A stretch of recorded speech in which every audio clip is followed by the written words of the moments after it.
তো ইমাম মাহদী আবার কখন আসবে?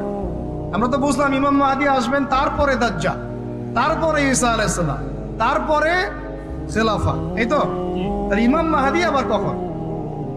খুব ভালো করে মনে রাখবেন, যতক্ষণ এই বিশ্বে একটা মালহামা না হচ্ছে মাহদী আসছেন না। কথা ক্লিয়ার? এই বিশ্বে যতক্ষণ একটা মালহামা না হচ্ছে মাহদী আসছেন না। তিনি আসবেন ফাতিমা রাদিয়াল্লাহু আনহার বংশ থেকে। কার বংশ? তার আসল নাম মুহাম্মদ। কি নাম?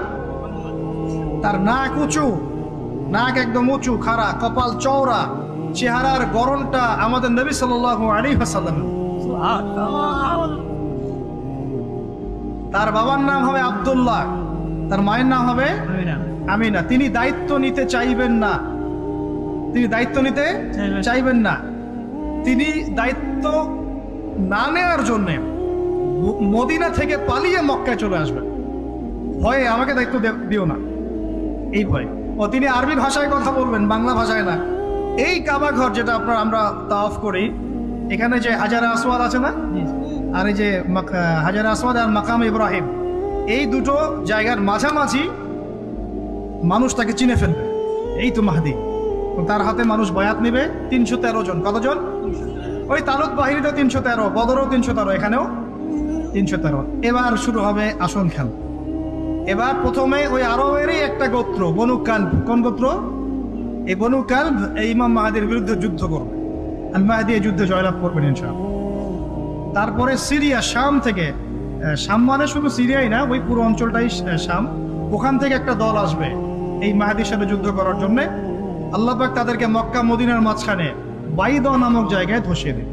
কোন জায়গা? বাইদা। এটাই সেই চিহ্ন যেটা প্রমাণ করবে যে এই ব্যক্তি মাহদী। কথা বুঝতে পারছি? এরপরে মুসলমানদের আর কোনো পতন নাই, আর পিছনে ফিরে তাকানোর কোনো সুযোগ নাই। মুসলমানরা আর মাথা নিচু করবে না ইনশাল্লাহ কোনোদিনের জন্য। তারপর চলতে থাকবে খালি ইসলামের বিজয় আর বিজয় আর বিজয় আর বিজয়। আল্লাহু আকবার। এভাবে চলবে। তবে মাহদী কখন আসবেন? আগে মালহামা, তারপর মাহদী। মালহামা কি তাহলে? এটা হচ্ছে একটা বিশাল যুদ্ধ। এটা কি? কেমন যুদ্ধ? নবীজি বলেছেন, এই রোমকরা, ইউরোপিয়ানরা তোমাদের সাথে অচিরেই চুক্তি ভঙ্গ করবে এবং 80টা পতাকা নিয়ে তোমাদের বিরুদ্ধে ওরা যুদ্ধ করবে। এই মালহামাটা হবে ইরাকের ফোরাত নদীর নিচেই হোক আর পাশেই হোক, আল্লাহ ভালো জানেন। ওখানে সোনার পাহাড়কে কেন্দ্র করে। কি কেন্দ্র করে? এই সোনা মানে সত্যিকারের সোনাও হতে পারে, অথবা তেলও হতে পারে, আল্লাহ ভালো জানেন। তেল তো এখন সোনার জায়গা দখল করেছে, করে নাই?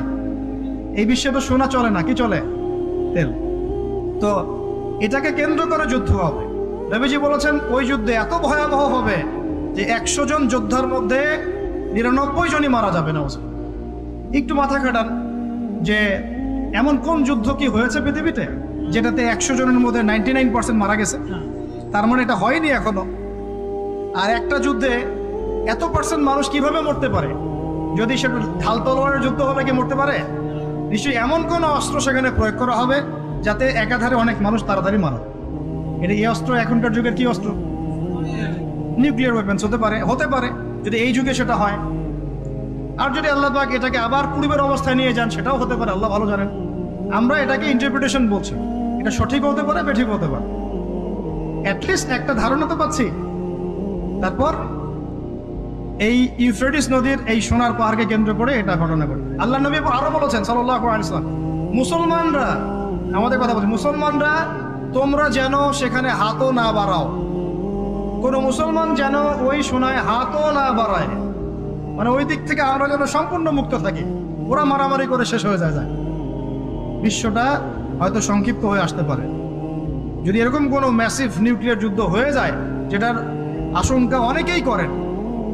মিলিটারি অ্যাফেয়ার্স যারা করেন তারা করেন, পলিটিক্স যারা করেন তারা করেন। এবং এই জায়নিস্টরা চাচ্ছে, এই জায়নিস্টরা খুব করে চাচ্ছে বিশ্বে এমন একটা যুদ্ধ লাগুক। একবার ইউক্রেন রাশিয়ার ইস্যু তুলে দেয়, একবার সিরিয়ার ইস্যু তুলে দেয়, একবার আফগান ইস্যু তুলে দেয়, একবার ইরাকে ইস্যু তুলে দেয়, একবার প্রথম বিশ্বযুদ্ধ লাগায়, একবার দ্বিতীয়টা লাগায়। ওরা খুব করে চাচ্ছে যেন আরো একটা লাগে। এবার যদি লাগে তাহলে এটা কনভেনশনাল যুদ্ধ হবে না, এটা দেখবেন একটা নিউক্লিয়ার যুদ্ধ হয়ে গেছে। সেটা হয়ে গেলে ওয়ার্ল্ডের আয়তন আর এমন থাকবে কিনা আল্লাহ ভালো জানে। এগুলো ভাবতে হবে এবং আমাদের করণীয় ফিক্স করতে হবে। তবে করণীয় ওই কথাগুলো যেগুলো আগে বলেছি। যদি কিয়ামত হতে আর একদিনও বাকি থাকে, করণীয় এগুলোই থাকবে, চেঞ্জ হবে না, তাই না? কিয়ামত হতে যদি একদিনও বাকি থাকে, তাহলেও আমাদের কাজ ইলম অর্জন, আমল করা, পরিবার ঠিক করা, হালাল খাওয়া, বেশি বেশি তাজকিয়া, দাওয়াত ও জিহাদ। আর কোনো আমল আছে আমাদের? এইগুলোই কাজ। এগুলো হচ্ছে বিশ্বের ভবিষ্যৎ।